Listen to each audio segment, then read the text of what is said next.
So I have to wrap my hair, and I just thought I was gonna like watch something, but I'm also really obsessed with this hair. I love doing this. You know how the white girls always go, oh, I used to be obsessed with that in high school. Like, I would see like Kristen Stewart like do that with her hair. Like, oh my god.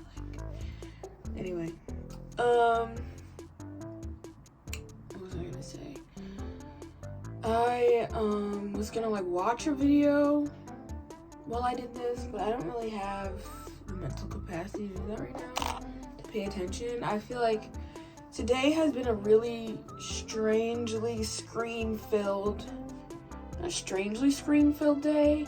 I just started a new like kind of online class, and it was 3 hours long, so I feel like I was on my computer a lot today, and not my phone as much, but I have been on TikTok more than I wanted today.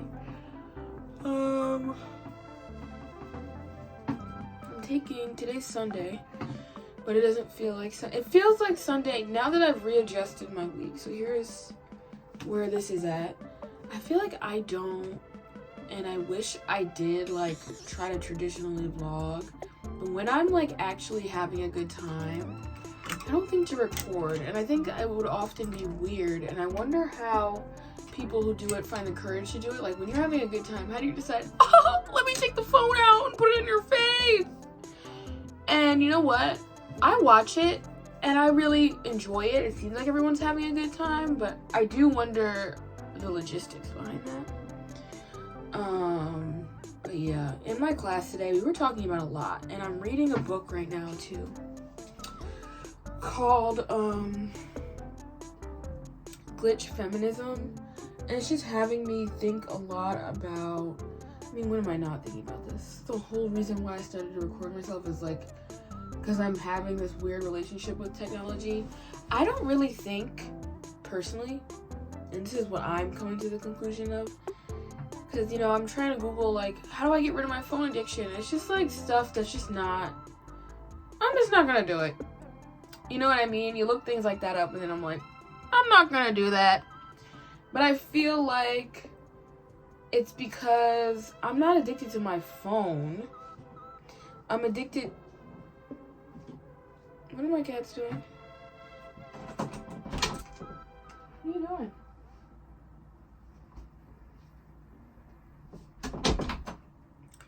I'm addicted to certain things on it. But I think when I am on my computer or my phone doing like interesting things, I have a really good time. I don't feel addicted. I actually feel like, whew, I'm at the end of this. Let me shut this down, you know. It feels like a good journey, as if I was like at the library as a kid when I'm using my phone and my computer, right? But I feel like this past 2 months, as I'm easing into the fall, it feels like I'm starting to get more and more concerned with my efforts towards being comfortable. And also, I think just like, you know, I haven't been in school for now 2 years. And it feels weird because obviously the season is starting and I have friends who are in school, and it just feels like I need to be learning. And I feel like once you're in a 9-to-5, I feel like people don't tell you this, but like you really do start to desire more out of your experience. I think at my job, there's this really big push to like, okay, it's not a big push, but it is almost silently encouraged that you read a lot about the position I work in and you study it and you could be the best, but you're like actively learning about how it's changing in the industry and stuff. I don't have a desire to do that. I really don't.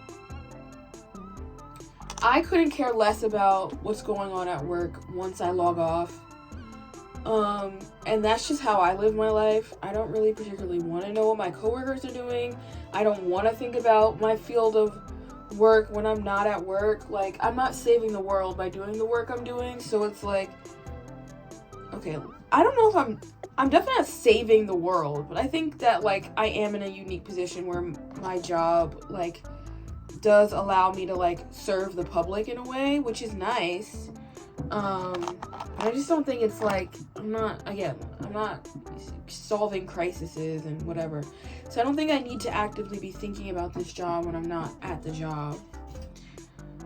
But I feel like people don't really tell you that once you start working like this real job, there is less time to learn. It almost feels like, not even that there's less time, which there is, but it's also the fact that there is less room, and you also have less energy to learn about things external to you and your job. I feel like I had such a thirst for knowledge, especially when I was an undergrad. And in the class we were taking today, we were talking about thinking as a practice.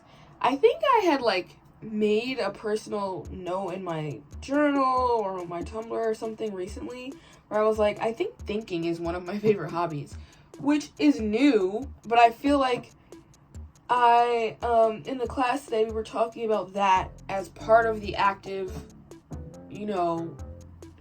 work behind reading and writing. You read and write, but it's not just that you're doing that. You want to be also taking the time to think. And I feel like this year has been the year of has been the year of sitting still and absorbing and listening. I don't actually know how I'm supposed to, I think I should twirl the front one. And I am just at a point where I'm reading a lot. I was always a kid who did read a lot, and I'm trying to think what did I get out of it? I don't know what I got out of it, and not to say that I had to have gotten something out of it for it to have been fun, but I think when you're a kid, which way do I want this to go? This is so confusing. Okay. I feel like hobbies come a lot easier because you're just doing them for fun. But I do wonder, I wish I could talk to my younger self and ask, did you read because you wanted to learn something? Or did you read to get smarter? I feel like as a kid, that's always my main traits were I talked a lot and I was a smart kid in my family, and just whatever, just nonsense, because it's just what do those words even mean at the end of the day, especially when you're talking to a child.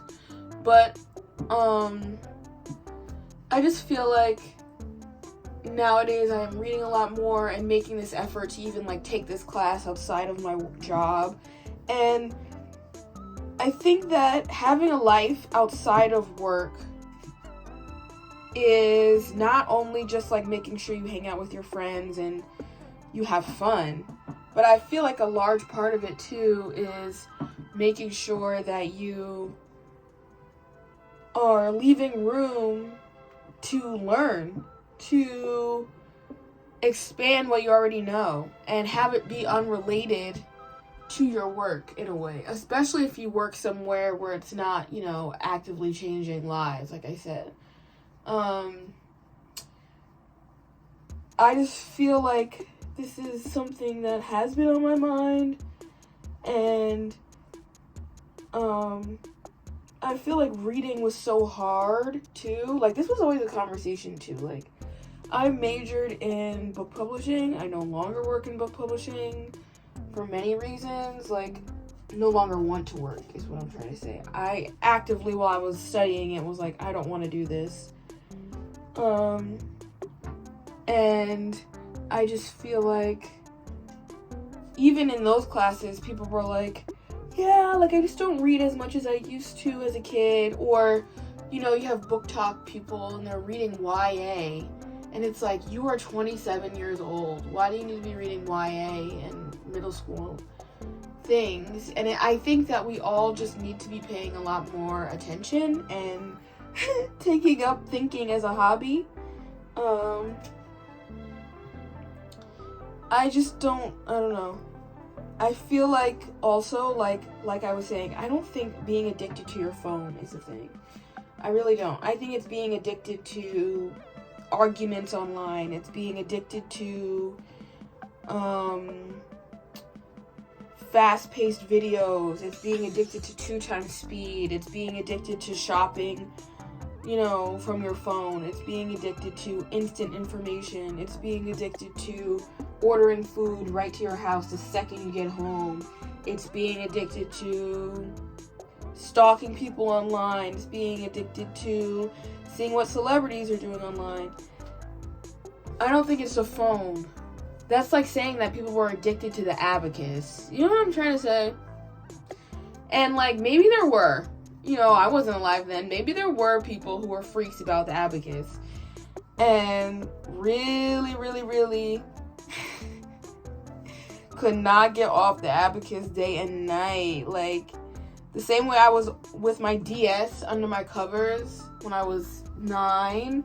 Some kid had an abacus under his bed and was using the lantern. I don't know what kind of light sources they had back then to count all the way into his dreams. But whatever. So, I just think that we all need to be making a more active effort to think. But really to involve yourself in things that have nothing to do with you. If that makes sense. I think I spent a lot of my life wanting to have nothing to do with things that have nothing to do with me. I think it's about discernment. What has something to do with, what doesn't? Okay, there are two different versions of things that have nothing to do with me, right? There are experiences and historical moments and new concepts and ideas and advancements and newsworthy things and that kind of thing. Those are things that have nothing to do with me, but that I can learn from. What are things, on the other hand, that have nothing to do with me are, I don't care what my ex's ex is doing. I don't care what my ex is doing. I don't care what, some people, I don't need to know what you have for lunch today. I don't really care. It has nothing to do with me. I don't want you commenting, people having an opinion on what I tweet. That's got nothing to do with me. People arguing outside and they're in my way, but I'm on the way somewhere. Got nothing to do with me. I'm getting to where I need to go. You know what I'm trying to say? So, I feel like there is a version of these two things. We all need to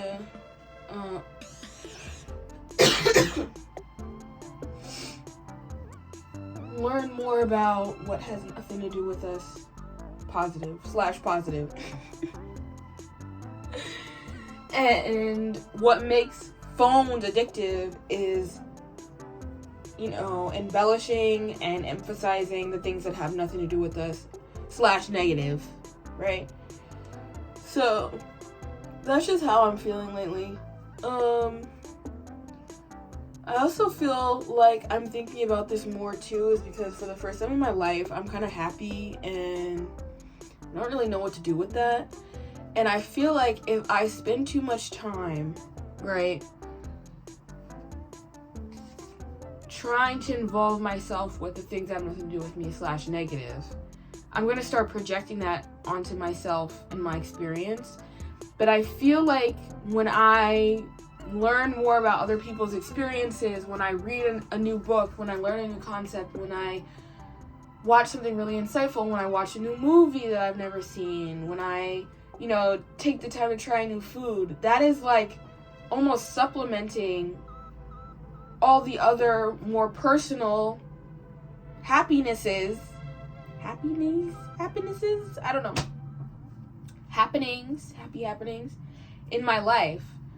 So I feel like it's important to kind of do that. I want to be Anthony Bourdain is what I'm trying to say. I want my life to be me trying to find the deliciousness in everything and trying it. Even if it's say somewhere there's a delicacy and it's snails after they come out in the rain, or slugs rather. Although, I don't think I can eat those because I'm allergic to shellfish, and snails count. And I don't know if slugs count. So that was a wrong kind of description. But what I'm trying to say is, like, trying to find the deliciousness in the things that, like, I've never known or seen, and that could supplement the happinesses in my life, is kind of where I'm at. Today was interesting because I feel like, and I journaled about this a little bit, I feel like my body wanted me to be anxious. And I'm taking my ashwagandha and my vitamin B, right? My stress B complex. And I just feel like it really is helping, so that when that happens, it kind of just feels like, almost like in cartoons when the bomb, it's fizzling and you feel it, it's like, oh god, it's coming, and then it doesn't explode because it was like faulty or something. That's what it feels like. And then nothing happened, and it's like, oh, okay, loser, is like kind of how I talk to my anxiety, is like, loser, you tried it, like, so I forgot where I'm going with that. Oh yeah, so today my brain really tried it. She really tried it, and she was like really trying to get me to that point. I'm like, why? Today was such a delicious day. I think the only thing that would have made today better was if I got outside a little bit. And I didn't, because I just didn't. But I feel like that's the only thing that I really would have made this day better. Otherwise, I had a really fantastic day. So I don't know where this vitriol is coming from, right? But she's asking for it. She's dying for it. Like, she really wants to be seen and known. But she is becoming one of those things that have nothing to do with me, negative. So I'm really trying to combat that, but it's really difficult. I don't think people realize, like, there are some things that seem really easy. I'm going to do a list. Things that seem really easy, but are actually super duper hard. Here's a list. Reading. Reading seems really easy, and it's actually really hard. It is really hard for me to focus. Lately, I've been watching a basketball game, and then when it's all the breaks, like the timeouts and the halftime and whatever, or if I'm on the train, or I get an urge to be on my phone, that's when I'll read. And it's been really hard to just do it, but I feel like doing it in those moments, and I actually read that somewhere, which is what helped me, start reading again, was if you ever feel like you want to be on your phone in those 5 minutes, why don't you try reading instead? I was like, okay, I will. And I did, and it's actually working, because it, the more you do it, the longer you'll start to read and stuff. Next thing on the list of things that seem easy but are hard. I can't get this. Pin curls. They seem easy but they're hard. The next one is being happy. That seems easy and it's actually really hard. I think it's a better way to frame that is it's actually really hard to maintain it. I think being happy is easy when it's instantaneous and spontaneous and short-lived. I think it's harder to sustain it and maintain it. And I think that that's the thing, is that I feel like other people might, but I'll speak for myself, view happiness as something that's automatically short-lived, something that can only be accessed sometimes, something that happens to you rather than that you can create. I feel like there's this idea you can make yourself sad, but making yourself happy is a little harder. And I'm just to that, why? Why is that the case? Why is it easier, for me to access, that way? If I want to cry, I'll just do it. But if I really want to be happy, it's impossible. Oh my god, I'm so tired of this section. Why is it not sticking? Other things that seem easy but are really hard. Getting yourself to move your body. That's really hard. I just became a walker like I take walks. Not even maybe 2 years ago. Before that, I never took a walk. Like, it was just not part of my life. Now I really value a good walk. Finding the route to the good walk is also really hard.